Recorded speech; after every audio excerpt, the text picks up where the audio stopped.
Hello नमस्कार दोस्तों, स्वागत है हमारे YouTube चैनल पर जिसका नाम है टेक्नो बाय मिलान। आप सभी लोगों को नए साल की हार्दिक शुभकामनाएं। मैं यही कामना करता हूं कि आप लोग जो लक्ष्य लिए हो वो आप लोग जल्द ही पूरा करो। भगवान आप लोगों को खुशी दे और तरक्की दे। तो आज के वीडियो में आप लोगों को बताने वाले, अगर छत्तीसगढ़ राज्य ओपन स्कूल में आप लोग फॉर्म डाले और 12वीं से हो तो मैं पुराना पेपर का जो है सिलेबस, आप लोग सिलेबस नहीं यानी कि पुराना पेपर का जो सीरीज़ है मैं चला रहा हूँ। और आप लोगों को जो भी सब्जेक्ट का पेपर चाहिए पुराना पेपर, तो व्हाट्सअप कीजिए या मैसेज कीजिए या कमेंट कीजिए, मैं आप लोगों को प्रोवाइड कर दूंगा। ठीक है, तो आज के वीडियो में आप लोगों को बताने वाले हैं इकोनॉमिक्स यानी कि अर्थशास्त्र पेपर के बारे में। 2021 में कैसा आया था, कितने नंबर का आया था, कौन कौन सा जो सवाल आया था, तो पूरा डिटेल बाय डिटेल इस वीडियो में आप लोगों को बताने वाला हूं। तो चलिए ज़्यादा बकवास किच ना करते हुए सीधा स्टार्ट करते, टॉपिक पर ले चलते हैं।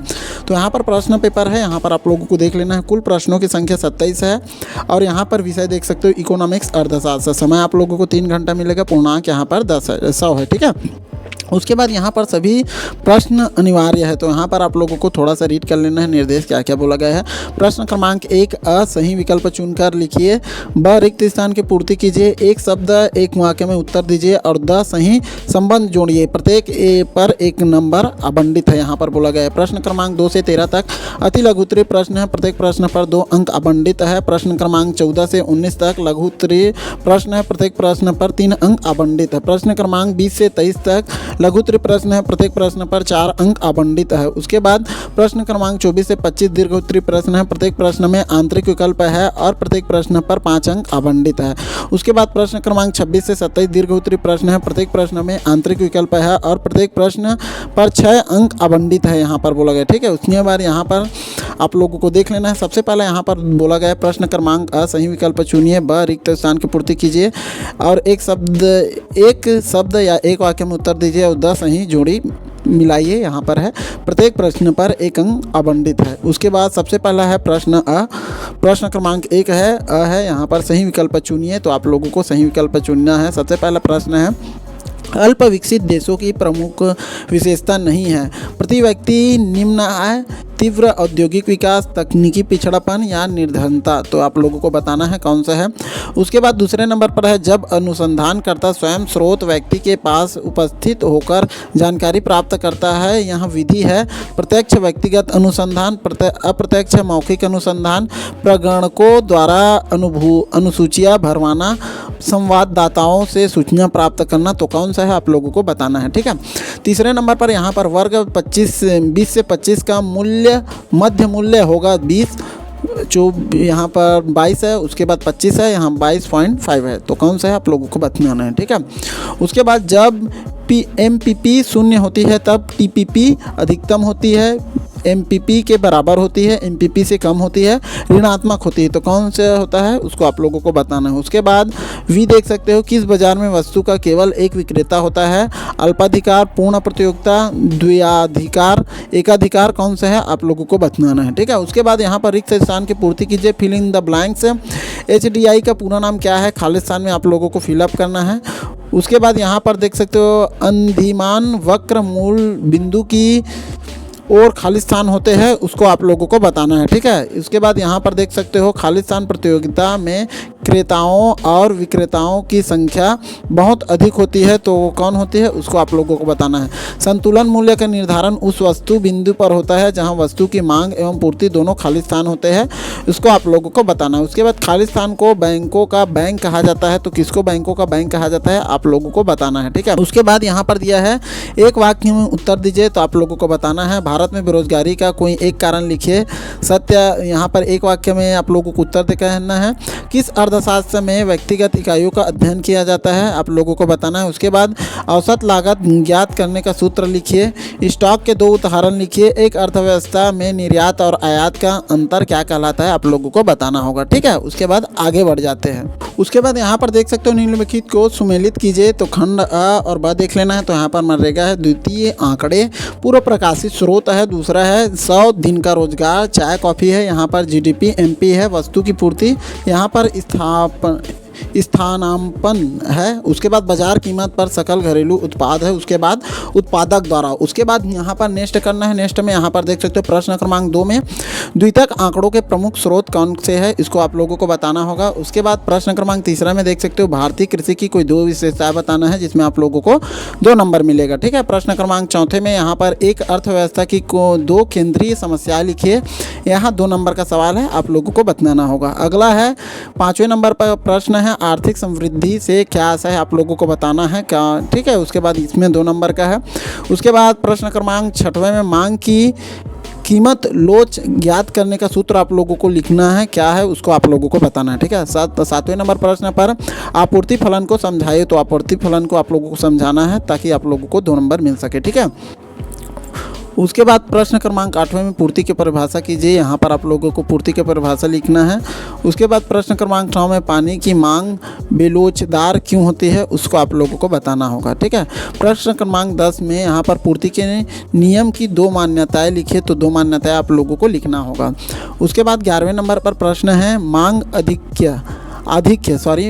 आधिक्य क्या है, उसको आप लोगों को बताना है। ठीक है। उसके बाद प्रश्न क्रमांक 12वां है यदि आपको साधन लागत पर शुद्ध राष्ट्रीय उत्पाद ज्ञात हो तब आप बाजार की कीमत पर सकल घरेलू उत्पाद GDP MP कैसे ज्ञात करेंगे, सूत्र के द्वारा समझाइए, तो सूत्र के द्वारा आप लोगों को समझाना होगा। ठीक है।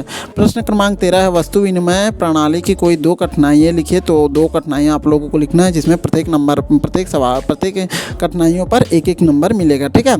उसके बाद नोट है प्रश्न क्रमांक 14 से 19 तक लघु उत्तरीय प्रश्न है, प्रत्येक प्रश्न पर 3 अंक आवंटित है। ठीक है। यहाँ पर प्रश्न क्रमांक 14 है, यहाँ पर भारत ने योजना के लक्ष्यों को प्राप्त करने के लिए कौन सी व्यू रचना अपनाई है, उसको आप लोगों को बताना होगा। ठीक है। उसके बाद समष्टि अर्थशास्त्र की कोई 3 विशेषताएं आप लोगों को लिखना है। उसके बाद प्रश्न क्रमांक 16 है कुल भौतिक उत्पाद तथा सीमांत भौतिक उत्पाद में संबंध लिखिए, तो संबंध आप लोगों को यहाँ पर लिखना होगा। ठीक है। उसके बाद प्रश्न क्रमांक 17 में यहाँ पर सामान्य एवं असामान्य लाभ में अंतर लिखिए, आप लोगों को यहाँ पर बताना होगा। ठीक है। उसके बाद यहाँ पर 18वें नंबर पर देख सकते हैं स्वायत्त व प्रेषित निषेध में भेद लिखिए, तो भेद आप लोगों को लिखना है। उसके बाद 19वें नंबर पर दिया है सरकार को बजट की आवश्यकता क्यों होती है, तो इसको आप लोगों को बताना होगा बजट की आवश्यकता क्यों होती है। ठीक है। उसके बाद यहाँ पर प्रश्न क्रमांक 20 से 23 तक लघु उत्तरीय प्रश्न है, प्रत्येक प्रश्न पर 4 अंक आवंटित है। उन दशाओं की व्याख्या कीजिए जहां मांग का नियम लागू होता है, तो उसको आप लोगों को बताना होगा। और अथवा में देख सकते हो यहाँ पर मांग के नियम को रेखाचित्र द्वारा स्पष्ट कीजिए, तो मांग के नियम को रेखाचित्र के द्वारा आप लोगों को स्पष्ट करना है। उसके बाद प्रश्न क्रमांक 21 है परिवार एवं फर्म के मध्य वस्तुओं के प्रवाह की व्याख्या आप लोगों को करना है, जिसमें 4 नंबर मिलेगा। और अथवा में अगर ये सवाल नहीं बन रहा है तो ये सवाल को आप लोगों को बना लेना है। अथवा में यहाँ पर आय गणना विधि के राष्ट्रीय आय का मापन कैसे किया जाता है, इसको आप लोगों को बताना होगा। ठीक है। नेक्स्ट सवाल है यहाँ पर देख सकते हो मांग में आधिक्य तथा मांग में कमी को दूर करने के उपायों का वर्णन आप लोगों को करना है, 4 नंबर का है। यदि ये नहीं बन रहा है तो अथवा में क्या दिया है उपभोग की प्रवृत्ति तथा बचत की प्रवृत्ति में संबंध लिखिए, तो आप लोगों को बताना है। ठीक है। अब चलते हैं अगले सवाल की ओर। उसके बाद यहाँ पर 23वें नंबर पर सवाल है मुद्रा के 4 आकस्मिक कार्य लिखे, तो यहाँ पर 4 आकस्मिक कार्य आप लोगों को लिखना है। अथवा में मुद्रा का महत्व समझाइए, तो मुद्रा का महत्व आप लोगों को समझाना है। उसके बाद यहाँ पर देख सकते हो नोट है प्रश्न क्रमांक 24 एवं 25 दीर्घ उत्तरीय प्रश्न है, प्रत्येक प्रश्न में आंतरिक विकल्प है तथा प्रत्येक प्रश्न पर 5 अंक आवंटित है। ठीक है। तो यहाँ पर 24वें नंबर पर देख सकते हो प्राथमिक समंकों के संकलन की विधियों का वर्णन आप लोगों को करना है। अथवा में यहाँ पर सांख्यिकीय अध्ययन के प्रमुख चरणों की व्याख्या आप लोगों को करना है। ठीक है। यहाँ पर आप लोगों को देख लेना है। उसके बाद निम्नलिखित आंकड़ों से बहुलक की गणना आप लोगों को करना है, तो यहाँ पर आप लोगों को देख लेना है। अथवा में क्या सवाल दिया है, यदि ये नहीं बन रहा है तो इसको कर लेना है। ठीक है।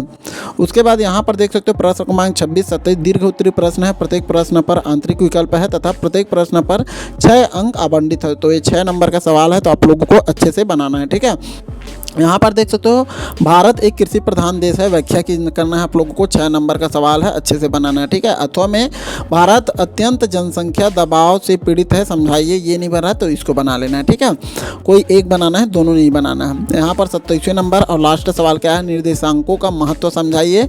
अथवा में दिया है निर्देशांकों की रचना के प्रमुख चरणों को समझाइए, तो दोनों में से एक को आप लोगों को लिखना है।